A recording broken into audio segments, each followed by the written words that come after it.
Eric Tedtaotao is scheduled to appear in the U.S. District Court of Guam Wednesday in hopes of being granted pretrial release. This is Tedtaotao's second motion for release after his first motion filed in April was denied.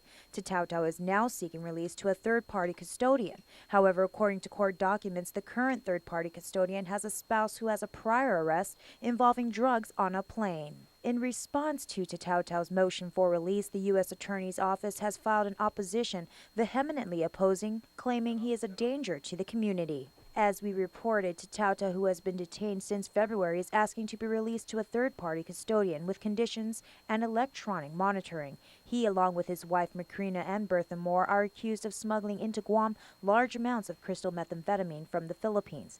Macrina is already on pretrial release, while Moore entered into a plea agreement with the feds. Tedtaotao argues that his case has continuously been delayed and therefore is requesting pretrial release. He has pleaded not guilty to the charges.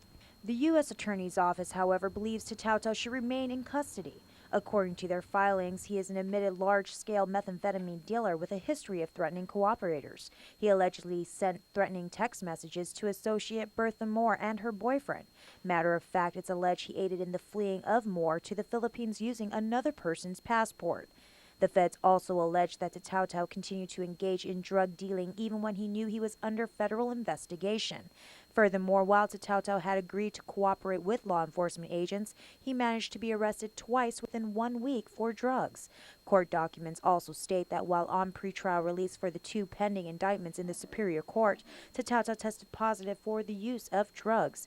Based on these allegations, the U.S. Attorney's Office argues that Tedtaotao, quote, is simply not to be trusted, end quote, and that if released, no conditions or combinations of conditions would assure his appearance at trial or the safety of Bertha Moore and the community. Tedtaotao is scheduled to appear before federal magistrate Judge Joaquin Manabusan at 9 a.m. Wednesday. Reporting for Guam's News Network, I'm Jolene Toves.